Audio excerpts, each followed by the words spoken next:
Bonjour à tous, bienvenue sur Monaco Info. Dernière édition de la semaine, voici donc les titres de ce vendredi. Nous commençons ce journal avec un volet culture, direction l'exposition Extra Large qui a ouvert ses portes au Grimaldi Forum. Puis nous continuerons en musique avec un concert à la salle des Étoiles, zoom sur deux stars montantes du rap. Et pour terminer, place au sport avec du football. L'AS Monaco a organisé une conférence de presse pour présenter ses nouvelles ambitions. Nous vous en avons parlé à plusieurs reprises sur Monaco Info. L'exposition Extra Large a ouvert ses portes au Grimaldi Forum jusqu'au 9 septembre, place aux œuvres monumentales. Retour sur le vernissage de cette exposition en présence du souverain et du ministre d'État. Un reportage de Sandrine Nègre. Avis aux amateurs de format hors norme extra large, la 13e exposition estivale du Grimaldi Forum a ouvert ses portes. Les premiers visiteurs, à l'image de son Altesse Sérénissime, le Prince Albert II, ont emprunté un parcours qui mène d'un espace à l'autre. Et tout commence ici, avec l'immense toile de Franck Stella, Polombe, en acrylique. La scénographie a été pensée pour préserver au maximum le mystère, avec parfois des vues partielles qui permettent d'accentuer l'aspect monumental de ces œuvres d'art.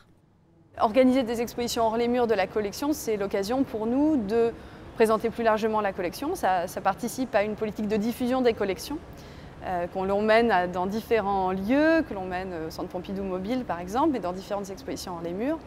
Et cela permet également d'aborder la collection sous un thème différent, c'est-à-dire de proposer une lecture différente de celle qu'on peut présenter habituellement au musée. Tout naturellement, on a convergé vers la question du grand format et de la monumentalité parce qu'on connaît le Grimaldi Forum, on connaît la qualité de ces espaces, la grandeur de l'espace Ravel. 4000 m². Exactement, et on s'est dit ce serait formidable finalement de mettre ces œuvres monumentales qu'on ne voit pas forcément souvent au musée, au Centre Pompidou, de profiter de cet espace extrêmement grand pour les présenter et jouer sur le côté spectacle. C'est aussi une exposition qui se veut très grand public et avec des pièces qui sont très fortes visuellement, très spectaculaires. Donc on s'amuse aussi avec un thème qui vraiment peut toucher tout un chacun, avec le public estival, et pour aller un peu plus loin dans la compréhension des œuvres, pour proposer des rencontres concrètes avec les œuvres d'art. Une exposition spectaculaire où un véritable lien se noue avec le visiteur, comme ici avec l'œuvre de Miralles et ses fils qui s'emparent de l'espace Ravel, ou encore ici au cœur de cette installation signée Pennone et où les lauriers s'emparent très vite de notre odorat. Difficile de ne pas être séduit par ces œuvres démesurées et variées, peinture, sculpture, environnement, de Miro à Thomas Schutt en passant par Dubuffet et Sol Lewitt. Avec Extra Large, le Grimaldi Forum renoue donc avec l'art contemporain. On avait besoin, je pense, d'exprimer un petit peu tous les mouvements dans les expos d'été du Grimaldi Forum. Je dis toujours que le Grimaldi Forum doit être ouvert à tous les publics. Donc c'est vrai que les expositions patrimoniales, on en a fait beaucoup, elles ont eu du succès. Mais encore une fois, après Warhol, il fallait, je pense, il y a eu l'Afrique avec une partie contemporaine, il y a eu également le Japon, mais une exposition d'art contemporain avec un label comme celui du Centre Pompidou, je pense que c'était le moment effectivement de revenir vers quelque chose de plus coloré. Je pense que ça fait partie de notre mission justement que d'amener des choses différentes chaque année. Et cette exposition grand format est une jolie manière aussi de montrer les différentes possibilités offertes par l'espace Ravel, un espace de plus de 4000 m². Extra Large, une exposition monumentale dans l'un des plus petits États du monde, Monaco. Et sachez qu'en marge de l'exposition Extra Large, des activités pour les enfants de 3 à 12 ans vous seront proposées par stage de 5 jours ou par atelier au Grimaldi Forum. Place à la musique à présent avec l'ouverture dès ce jeudi des concerts de l'Orchestre Philharmonique de Monte-Carlo. Voici quelques images justement de ce premier concert. José Sacré y assistait.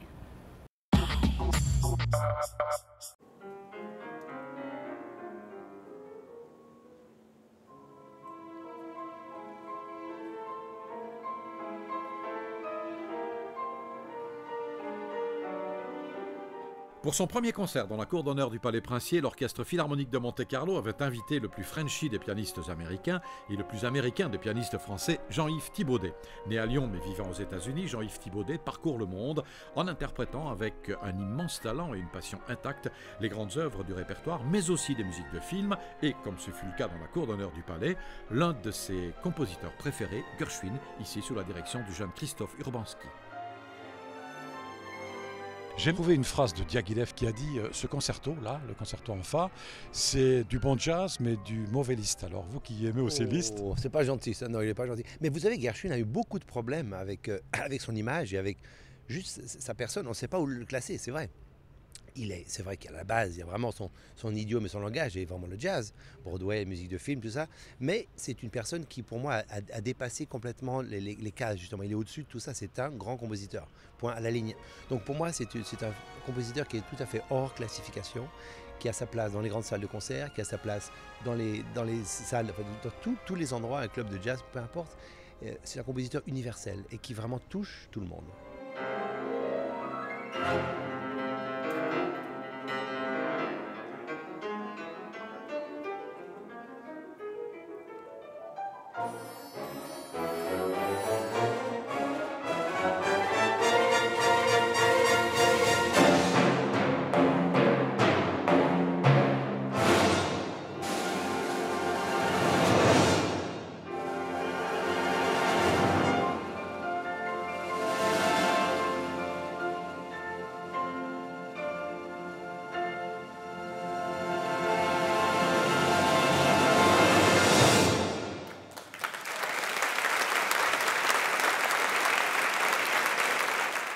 J'adore venir ici. J'aurais dû regarder quelle était la première fois que je suis venu, mais il y a de nombreuses années, et je suis venu plusieurs fois depuis. Et il y a des endroits un peu mythiques, comme ça, des endroits un peu magiques et uniques. Et de jouer ici dans la cour d'honneur du Palais, c'est quand même fait partie vraiment de ces endroits-là.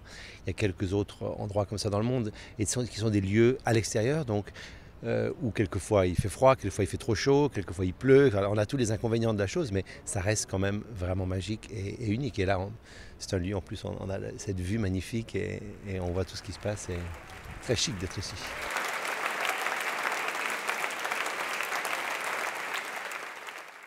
Mac Miller et Wiz Khalifa en concert à la Salle des Étoiles. Les deux stars montantes du rap se produisaient sur la scène du Sporting ce jeudi soir et Christine Datomel assistait à leur représentation.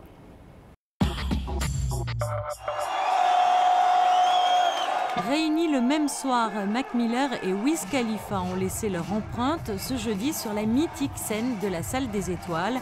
Durant 3 heures, les deux révélations de la scène hip-hop internationale ont enflammé le public du Sporting.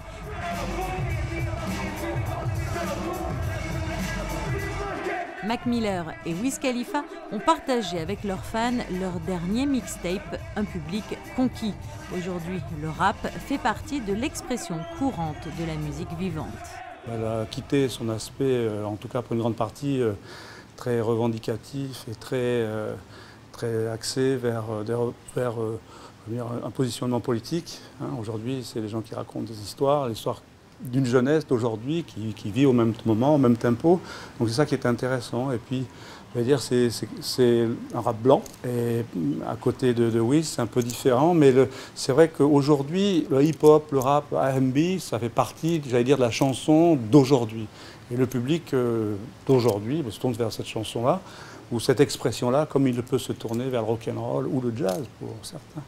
Le Monte Carlo Sporting Summer Festival se poursuivra tout au long de l'été et partira à la découverte d'univers tous très différents les uns des autres. On entrera entre autres dans le monde du groupe Scorpion, dans celui de Johnny Hallyday, de George Benson ou encore dans celui d'un invité inattendu.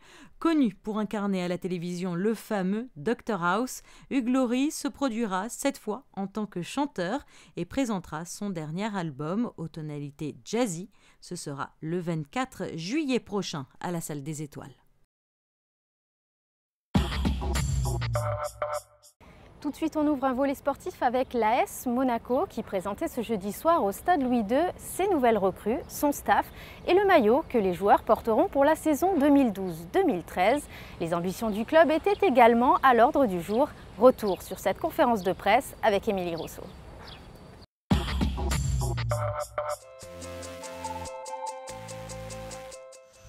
un club, une ambition. L'objectif est clairement affiché, la montée en Ligue 1, sinon rien. La campagne de communication de l'AS Monaco va d'ailleurs en ce sens avec ce slogan « Un club, une ambition ».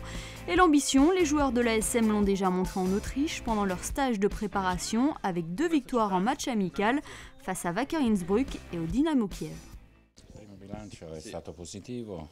Le premier bilan est très positif. Nous avons bien travaillé. Tous les joueurs ont conscience que le championnat de Ligue 2 est un championnat très difficile. Ils mettent beaucoup d'implication à l'entraînement. Je suis donc modérément satisfait de cette première partie de préparation. Claudio Ranieri est toujours à la recherche d'un attaquant. Le coach italien a fait de l'Uruguayen Ribas une priorité. Il pourrait d'ailleurs arriver très prochainement sur le Rocher sous forme de prêt. En attendant, 4 recrues sont venues étoffer ce groupe. Raji, Bajrami, Poulsen et Ndinga. Pour moi, Monaco, on sait que Monaco, c'est un grand club, même s'ils sont en Ligue 2, mais ça reste toujours un des grands clubs français. Donc là, avec des nouveaux projets et tout, j'espère qu'on va retrouver la Ligue 1 la saison prochaine. L'ASM s'est envolé ce vendredi en Allemagne pour entamer la deuxième partie de son stage. Là-bas, les joueurs effectueront 2 matchs amicaux contre les Anglais de Newcastle et les Turcs de Sivasspor. Ils seront de retour en principauté dans une semaine pour ne pas manquer leur première rencontre de la saison au Stade Louis II. Cela sera contre Tours le 30 juillet prochain. Et sachez que Monaco affrontera Nîmes pour le compte du premier tour de la Coupe de la Ligue. Cette rencontre aura lieu dans le Gard le 7 août prochain. Et vous le savez désormais, 6 sportifs olympiques représenteront la principauté au JO d'été à Londres. À cette occasion, nous vous proposons une série de portraits. Commençons tout de suite avec Hervé Banti, triathlète monégasque, un reportage de Frédéric Elion. 1500 mètres à la nage, 40 km à vélo et 10 à pied, environ 1h45 d'effort. Voilà ce qui attend Hervé Banti à Londres. Une épreuve en plein cœur de la capitale anglaise autour d'Hyde Park. Le triathlon, une discipline très exigeante que l'athlète monégasque pratique depuis des années, après s'être essayé notamment au football durant sa jeunesse. J'ai commencé il y a 20 ans, donc c'était en 92. Et c'était une petite course dans le Var et progressivement j'ai accroché, j'ai gravi les échelons jusqu'à cette année, jusqu'au jeu. J'ai été amateur pendant quelques années, après j'ai fait du longue distance où ça s'est bien passé, notamment sur l'Alpha Ironman de Monaco, l'Ironman de Nice. Et puis après le comité olympique m'a contacté pour un peu plus me recentrer sur le courte distance et avec l'objectif de se qualifier au jeu. C'était il y a 3 ans et puis ça a bien marché. Contrairement à la grande majorité des autres sports, en triathlon, il faut s'entraîner spécifiquement dans 3 disciplines totalement différentes, la natation, le cyclisme et la course à pied. Pour simplifier, c'est à peu près 5 séances de chaque sport par semaine. Donc, ce que j'aime, c'est que c'est un effort solitaire et que justement tu peux compter que sur toi-même. Si tu t'entraînes bien, si tu as confiance en ce que tu as fait, normalement la course ça se passe bien. Le triathlète monégasque reste sur un hiver compliqué avec une blessure au mollet. Il a repris l'entraînement de course à pied il y a 1 mois après 3 mois d'arrêt. Et pour ses premiers Jeux Olympiques, il espère finir autour de la 30e place. Ça serait bien pour moi, ouais. Sachant que le niveau en triathlon est très très élevé et que c'est vraiment les meilleurs mondiaux qui sont au départ de la course. C'est l'aboutissement d'une carrière, tu t'entraînes toute ta vie pour des grands moments comme ça. Et aussi la fierté de représenter son pays et un petit stress aussi. Ouais. Et pour apercevoir Hervé Banti et tous les autres triathlètes, rendez-vous à Londres donc le mardi 7 août.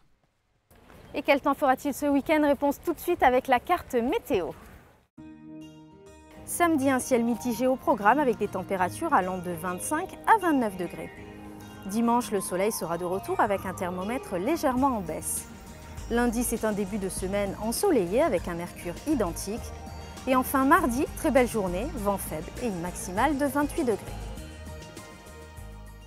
Voilà, c'est la fin de cette édition. Merci de l'avoir suivi. Je vous rappelle que vous pouvez retrouver toute notre actualité sur le site de Monaco Channel. Tout de suite, retrouvez un magazine signé José Sacré dédié au ballet de Monte-Carlo qui était en déplacement en Russie. Très bon week-end à tous sur Monaco Info.